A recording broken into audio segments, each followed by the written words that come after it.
Hello and welcome to the Mad Leprechaun. My name is Mert Walsh. When you think of British motorcycles, you don't normally think of two-stroke motorcycles. But the bike that we're going to look at today is a British motorcycle made in Wigan. And it's two-stroke. And it's beautiful. Interested? I hope you are. Please do stick around and stay tuned until after the intro, where we will be looking at the gorgeous and beautiful Langen 250 two-stroke.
Good afternoon, mate. Another week, another bike, and dare I say it, this one's slightly more special than the last one we did. What is it? It's a Langen 250 two-stroke. Pretty much all built in Wigan. Wigan, yep, up at Langen's factory. Fabulous. And that is number 50 of 100. 100. There is no more of them in the world. No. It has to be, and I've had a few special bikes, it has to be the most special bike I've had on my channel so far. So thank you ever so much. No, it's no problem. I mean, you're not going to see that many round and about. No. You wonder how many people are brave enough like you to take it out and actually ride it, and well done for getting it out and riding it. The thing is, it's not meant to be a show pony. No. I bought it to ride, and ride it I do. Oh, not as much as I should do, but it's out nevertheless. Yeah. I mean, you would want, obviously, the road to be dry and not dusty and horrible, and the weather to be right. Dust isn't a problem, because they'll all blow off, but as long as it's not raining, that's not too bad. Yeah. We were going to do this yesterday. Yes. And it rained a lot yesterday. It was, yes. Right. How long have you've had it since 23? Yes. What's it like to live with? Not a problem. It's a bit quirky compared to Japanese two-strokes. Right, in what way? Because you've got a number of Japanese two-strokes. It's just different completely. Right. It still performs like a two-stroke, but it's just a little bit on the quirky side. Okay. Shane Byrne said it was really torquey. Yeah, very torquey. Yeah. And the current ignition map, the power comes in early. I am going to have it changed to the conventional power band, where it comes in higher up the rev range. Right. Just because that's what I'm used to, really. Right.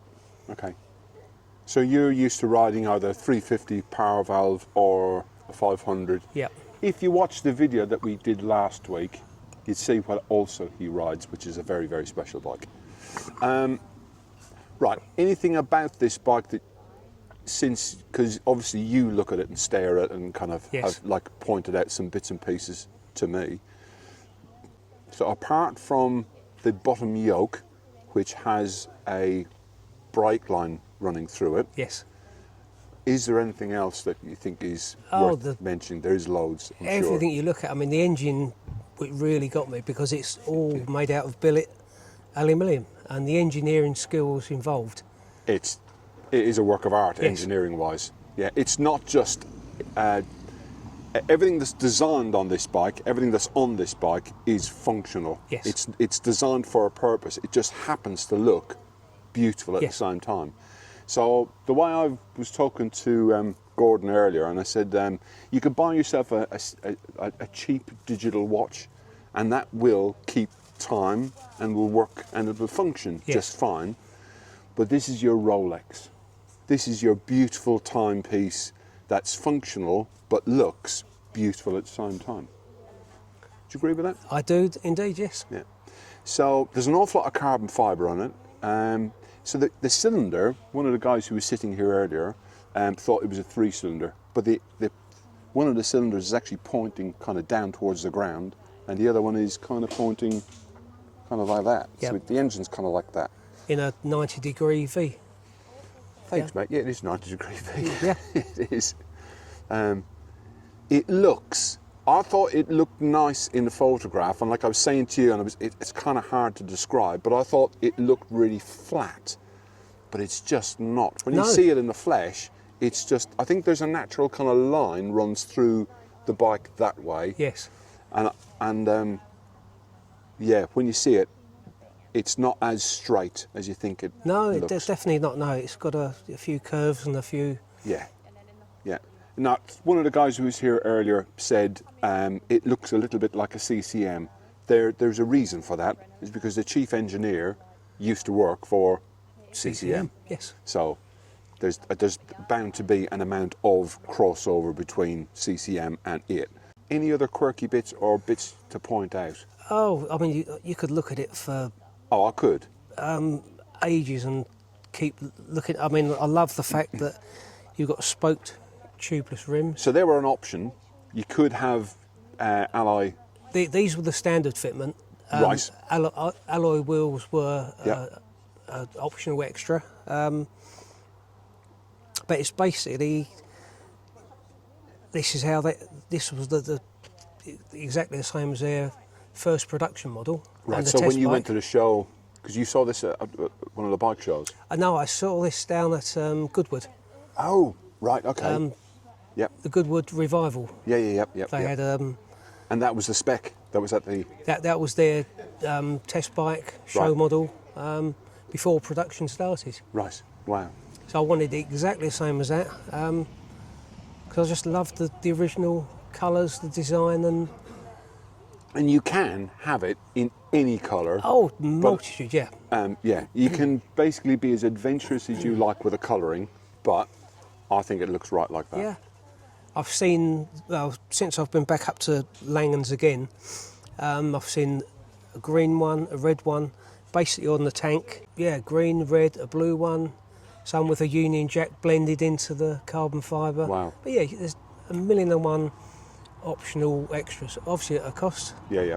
But and that wasn't my choice with picking the original design. Cost wasn't I just loved the original colours.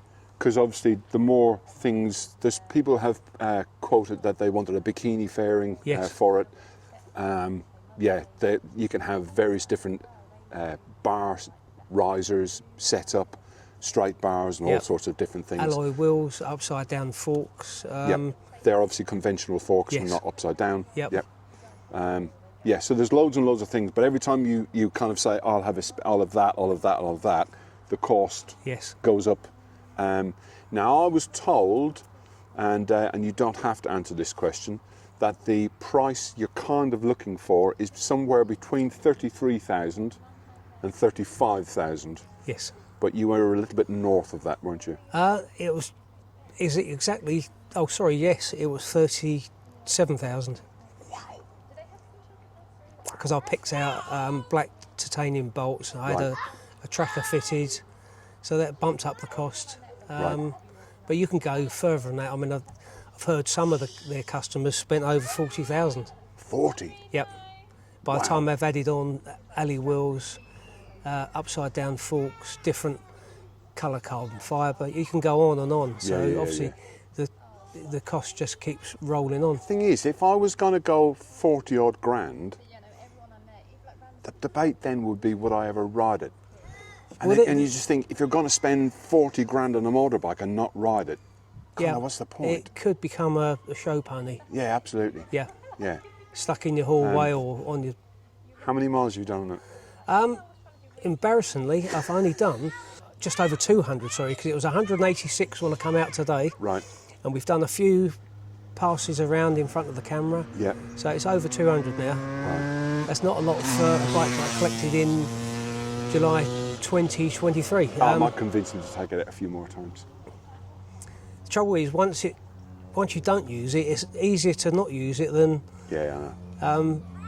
But I keep saying there's always something else coming the way that stopped me using this, where I wanted to use another one. But now it's out and yeah. And I did ask you a question the other day when we were doing the Suzuki video, and you answered it like an Irish person. I said, how many bikes have you got? And you said, I've got 5 on the road, which doesn't actually tell me how many bikes you have. I think I did have a count up. The ones what I think it's funny. He's got to close his eyes to work out how many motorbikes he has. It's actually 11. Brilliant. Well done. 11 and 2 others in a various state of... Well, you may be seeing Gordon on the channel again. Put it that way. Yeah. You know, I'm going to do lots and lots of walk around and beauty shots and kind of do lots and lots of close up and tell you the specifications of the bike. Anything else you want to tell me about it? No, it's just it's a joy to ride. Yeah. And it's comfortable. You're not... I sat on it earlier, and it really is comfortable, isn't it? It is comfortable, yeah. It's tall. Yes. I'm 6'5", 36 inside leg, and I threw my leg over it and went, oh, you know, kind of, it's actually quite tall. Yeah. It's light, it's comfortable, and for a 250 goes really well. Yeah. You say that. I was watching a video and they said it's got a better power to weight ratio than the KR1S. It has actually, yeah. Yeah, because it is just all of the bodywork is carbon fibre. Yep. The engine's made of alloy. The frame is made of aluminium. Yes. He said he wanted to make it as enjoyable, basically kind of up to 120 miles per hour as possible. So it's tuned for road riding fun. Yes. You know, if that makes sense. Oh, it does, exactly, yeah. I love the way the radiator, I noticed, is so kind of tucked away and hidden. Yep. So that carbon fibre thing, that's the air intake. That's the air intake for the, for the engine. So that's not the cooling, that is the air intake for the engine. And the radiator is hidden up underneath the fuel tank. And everything else, electrical wise, is hidden in the front part of the belly pan. So I'm glad you said that. You can get different engine maps for it, but there is no traction control, and there is no riding modes like no, definitely it's governed by that. Basically, old school. Oh, nice, we like it. Old school throttle response. Yeah. Yeah, I am going to, at some stage, I'm going to have it set to the more conventional power band map. But at the moment, it's good. Yeah. I'm enjoying it as it is. Yeah. So, yeah, I'm more than happy with it. Brilliant. Cool. Right. Cheers, buddy. No problems. Thank you, Matt. Pleasure. Right, let's have a little walk around and have a close-up look at it. So there it is, the Langen 250 two-stroke, launched back in 2020. It's made in Wigan. This is the creation of the CCM lead engineer, Christopher Radcliffe. The bike comes in whatever colour you want, and it really does come in whatever colour you want. This bike is number 50 of 100, and there is only 100 of these bikes in the world. The engine is a 249.5 cc two-stroke 90-degree V-twin. Produces 76 horsepower and the torque is 45 Newton meters. 74mm throttle bodies, and it's fuel oil injection. So the bike was launched back in 2020.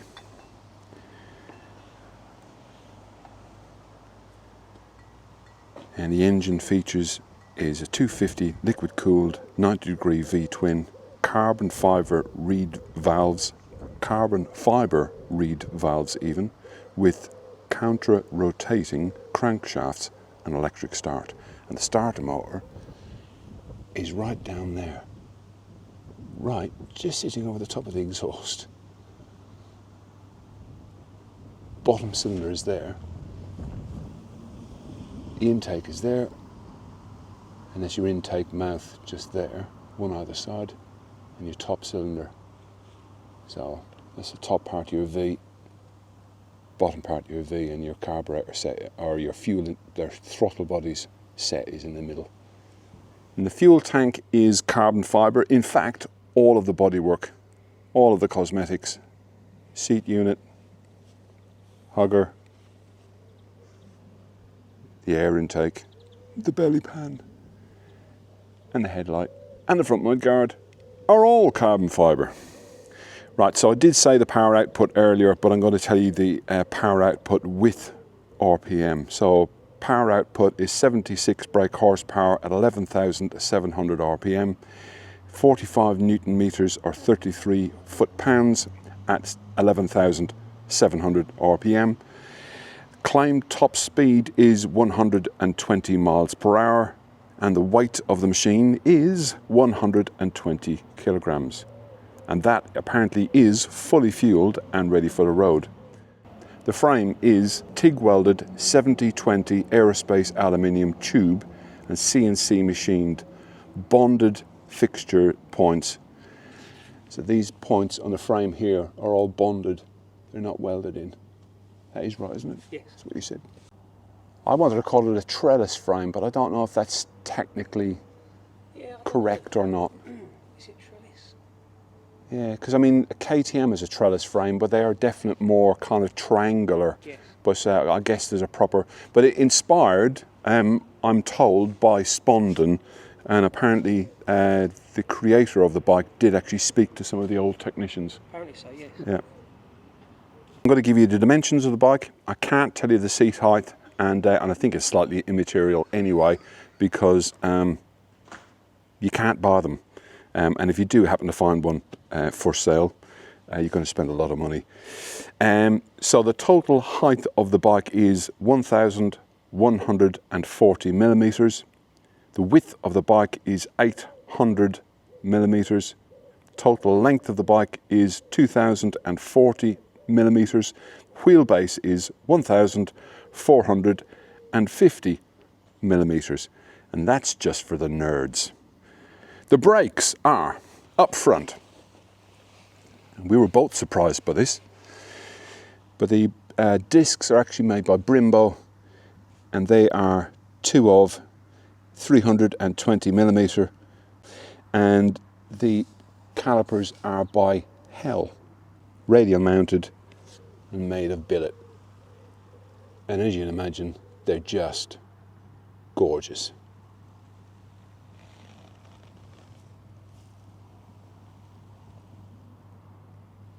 Rear brake is one 240 millimeter Brembo disc and Hell caliper, twin piston, and yet again the whole thing is just a work of art. The front wheel and tyre sizes. Front wheel is a 120/70/17, and the bike has Dunlop Classic TT100 GP tubeless radial tyre. And the rear tyre and rear wheel size is a 150/70/17, and also a Dunlop Classic TT100 GP tubeless radial tyre. Front suspension is fully adjustable, 43 millimeter.